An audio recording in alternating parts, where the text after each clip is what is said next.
Now let's have a talk with my brain.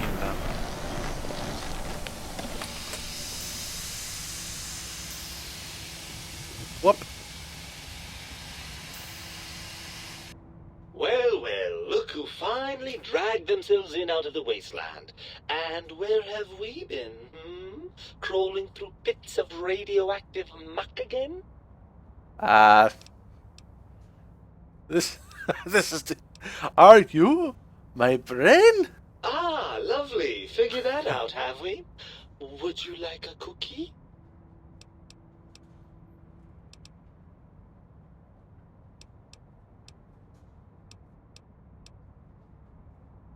Well, you ought to Yes, vent. well, believe me, the opposite is equally true. Good Lord, have you bathed at all since they pulled me out of you? Yes, because running around a crater full of bazaars, I've been busy. Well, I see sarcasm hasn't eluded you. Fine, perhaps now isn't the best time, but it's the principle of the thing. Are you Well, that's a fine how do you do. Me, quote, dick, unquote. As if I'm the one responsible for the way you carry on gadding about the wastes. Yeah. I'm not the one that makes us clamber around Technus-infested ancient vaults or go charging off to New Vegas on missions of ill-conceived revenge. And have we forgotten who got us shot in the head and buried in a shallow grave? Do you think I enjoyed that little moment? Of course you're responsible. You're my brain. Fun? Fun? Is tetanus fun? Is rickets? What about sepsis, huh? Enjoy that, do we? The things you do with our body are suicidally dangerous, and if you could silence your glandular impulses, you would hear me screaming at you! After the think tank extracted me from your skull, they fell to bickering amongst themselves. I'm sad to say we were quite forgotten about. I can see Dr. that. Mobius saw an opportunity to gain some leverage and had me spirited away to his dome. How did he manage that? I don't know. I'm afraid the trauma of our separation rendered me quite insensate. I didn't come around until I was safely ensconced in this tank. I'm quite sure whatever he did was highly scientific, though. Like a pretty unlikely coincidence. Hardly. Dr. Mobius keeps a close optical sensor on the goings-on at the think tank. As soon as he saw the opportunity, he took it. Well, I'm not going to lie to you. The prospect is definitely not that appealing. Look at it from my perspective. Here I have peace, quiet, and safety. Well, barring the odd rogue scorpion. Yeah, I can see that. In your head, I've got poison, radiation, grisly injuries, and biological functions. Do you know how much more you can get done when you're not constantly looking for places to urinate? It's quite a lot, I can tell you. I can see that. Yeah, I can certainly see that.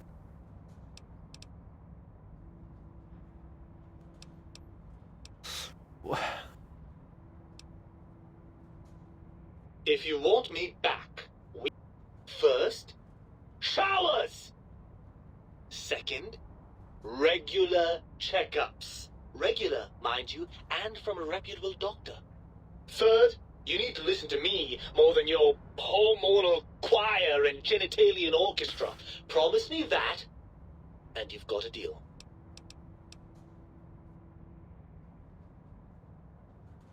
The what? Well, certainly there might be some things I miss about being ambulatory.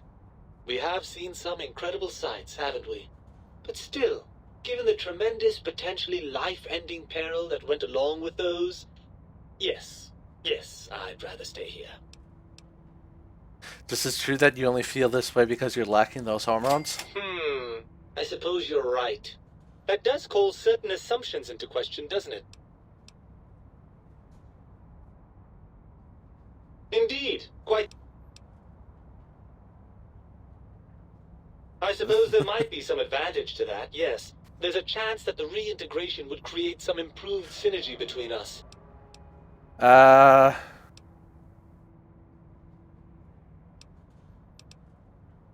Join me for more wild adventures? I suppose you've convinced me well enough. I'll rejoin your body if that's your final decision.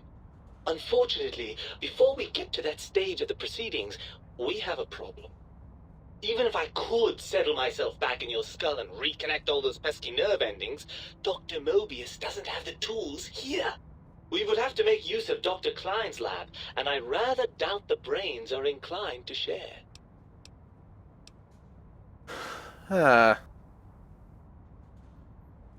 Oh, lovely. We've reached the mindless violence portion of the program. Tell me, what exactly are you, and I use the word loosely, planning?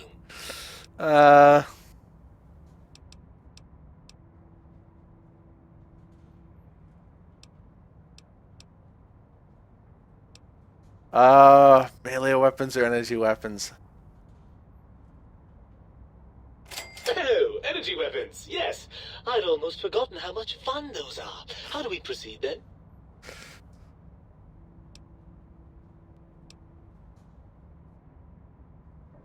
Yeah, if they don't hold up their own. Look out, think tank. This brain is coming out of its jar. I suppose now that we're reunited, you'll want to fill your torso up with those other meaty parts the think tank took from us. Personally, I think your upgrades are quite a bit better. But now that I'm with you, the Sync's autodock can plug them back in no problem. Right then, off we go. Klein will be in for a nasty shock when he realizes the pacification field won't work on a mind and body reunited. Your brain added.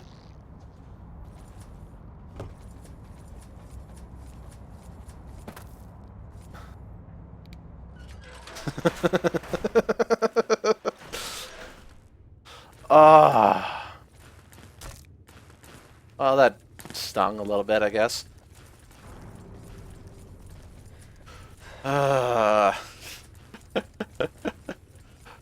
This has probably got to be one of my favorite add-ons simply because of how silly it is. Let's see. No, wrong button. That's interesting. I've got mail. Yippee! Not really, you know. Whatever. So. Lit energy weapons. I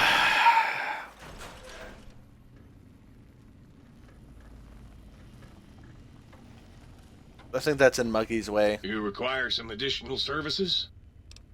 Uh. And rightly so, I should think. Okay, swap body parts. Heart in chest. Heart is back in your body, but some advanced technology remains. You are less resistant points and all. Alright, so healing items, chems are twice as effective. Yay!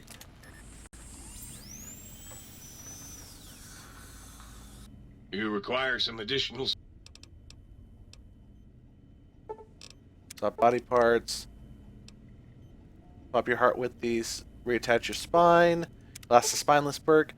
Reinforce spine. Your can be now be crippled due to strength and damage threshold. Bonuses are doubled. Awesome. Bloody fantastic, everyone. Just fantastic.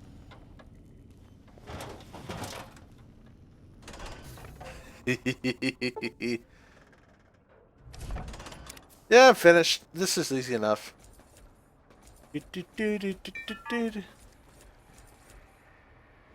Klein. The lobotomite returns. Our lobot... A fight? Ah!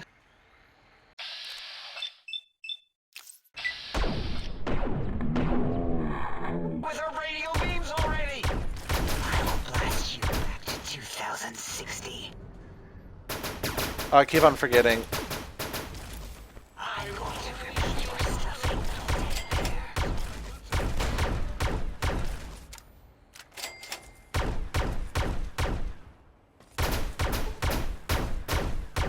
That was easy enough. Hold the power of science!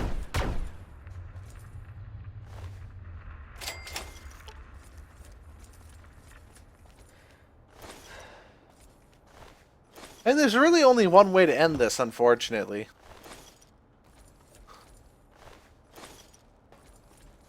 Bunch of junk.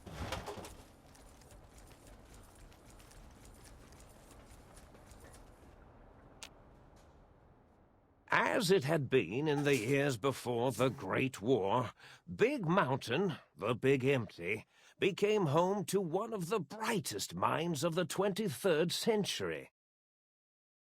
The courier watched over the Big Empty for years to come, caring for it and keeping its discoveries safe until they were needed to help others. Which had always been Big Mountain's purpose. Past the laboratories and science, it had always been intended as a place to build the future of all mankind. The courier had scoured much of the Big Empty, although secrets still remained in the crater's depths. Perhaps that was for the best, however. Curiosity, while sometimes rewarded for its efforts, often proves to be equally dangerous. Dr. Mobius continued his research undisturbed in the Forbidden Zone. As much as he had attempted to create better scorpions, he tried the same with humanity, with considerably less success. These failures didn't bother him overmuch. Once the rush of mentats wore off, he forgot he had failed in any event.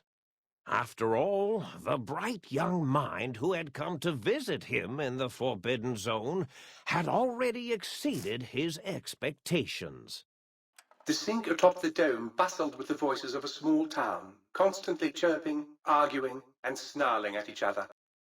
Still, this all happened productively in the interests of its new owner. The Sync Central Intelligence Unit discovered, despite its inversion code, it was comforted by the sense of community the other personalities gave it. The Biological Research Station, obsessed with seeding everything in sight, requested a transfer to the X-22 Botanical Garden, so that it might, in its own words, sensually fertilize the garden's smooth contours. The garden sent back a polite refusal, saying it had prior commitments with a vault that had been fed before the war. The book chute continued to devour all seditious materials until it nearly choked on a paperclip. It adamantly maintained it was a Chinese paperclip, and the whole thing had been an elaborately orchestrated assassination attempt. Whatever the reason, it slowed down for a while, carefully appraising each document and clipboard that came to it. The light switches continued to bicker and flicker. This persisted until the day someone dropped a flashlight in the sink, and the two of them united in their hatred of the showboat. The sink continued to ruthlessly scrub any particulate matter that came near it. Eventually, it gained access to the magnetohydraulics plant and nearly flooded all the Big Empty in an attempt to scrub the crater clean. Once it learned of the innovative toxins plant, however, it gained new purpose. It sought to develop antitoxins to flush into its drains and counteract the poisons bleeding into the soil. The toaster continued its psychotic spree, reducing all appliances in range to scrap electronics and spare parts. After one of its more psychotic episodes, however, the other Sync personalities decided enough was enough and dumped the toaster in a bathtub. Sparking and hissing, the toaster swore its enemies would rue the day when they had bread and no way to toast it. Muggy did his best to collect coffee cups, although in his quest, he accidentally trapped himself in Higgs Village. It might have been the end for poor Muggy. Except he found it peaceful there, tidying up the kitchens of the think tank professors back when they had been flesh and bone. Well, except for Dr. O, who was an asshole for having created Muggy in the first place. Muggy left O's house deliberately dirty, punishing the dishes and cups that lived there in blind revenge for serving Dr. O. Blind old Jefferson eventually discovered a new sound. Silence. It only made him more filled with the blues than before. It was rumored by the other personalities that he had a brief fling with the light switches. Although he forgot their names much too often and was soon left in the dark as punishment. Autodoc, always gentle and methodical, kept sewing up the courier in all the right places when the skin split open from repeated wear and tear. The Autodoc was just glad to have purpose again. It heard its simpler brothers and sisters who got shipped to the Sierra Madre were bored out of their skulls in that toxic dead city. In time, the Autodoc found a way to deactivate the Y-17 trauma harnesses, releasing the corpses they had held prisoner for almost 200 years. As the courier ran through the X8 facility multiple times, the computers analyzed the test subject's movements. Rather than performing a superficial observation, they realized the subject barely knew what communism was, or even what a high school was. This confused them for a time, until the facility finally realized that its research had succeeded. So it let its cyber dogs out into the wastes to help protect small communities from physical aggression rather than communist propaganda. The infiltration program in X-13 continued to scan for the subject and the stealth suit prototype long after the test was over. Frustrated and unable to find its lost technology, X-13 expanded its network of laser tripwires, sensors, and robo-brains out across Big Mountain. This glittering blue light beam forest cleanly bisected anything that entered its depths, slicing them into small segmented parts for easy disposal. The courier, organs intact, continued onwards, a little less heavy of step, but with all the organs in the right places, as they should be. After all, brains can develop a life of their own when left to their own thoughts, and the courier's brain was more clever than most. The think tank basement, filled with the lobotomized robotical frames of the doctors, now served as a graveyard. The monitors had recorded the battle in its entirety, including the think tank's final, shrill, terrified screams, whimpers, and pleas for mercy. They broadcast these humiliating last moments as a warning to anyone approaching the perimeter that other smarty pants were not welcome. The courier was the inheritor of the Big Empty, and there was room for only one will in the halls of the think tank dome. There is an expression in the wasteland, old world blues. It refers to those so obsessed with the past they can't see the present, much less the future, for what it is. They stare into the what was, eyes like pilot lights, guttering and spent, as the realities of their world continue on around them. Science is a long, steady progression into the future. What may seem a sudden event often isn't felt for years, even centuries to come. In the times following the Second Battle of Hoover Dam, however, old world blues took on a new meaning. Where once it was viewed as a form of sadness, nostalgia, it became an expression describing the potential for the future. It can be easy to see science as evil, technology unchecked as the source of all ills, all misfortunes. With the courier at the helm, science became a beacon for the future. There was old world blues, and new world hope. And hope ruled the day at Big Mountain. We could say more, but the stories in the Big Empty speak for themselves. Now armed with the transportal Ponder, the courier could return to the dome at any time and crack open the secrets of the Big Empty one by one. The Sink sat vigilant, waiting for its master to return, shoes covered in Mojave dust. Only one road yet remained, and it was one the courier had to walk alone. Now I did the expansion packs out of order. I'm technically supposed to do I can't even remember what it is.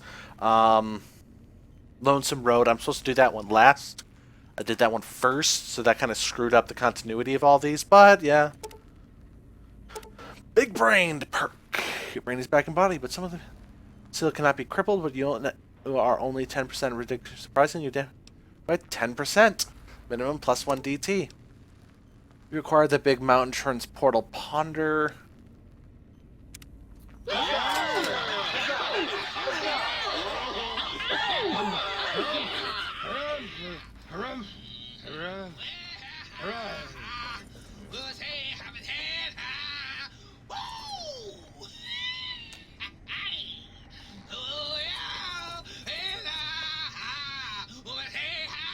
What I wouldn't give to be able to pick up Radio New Vegas.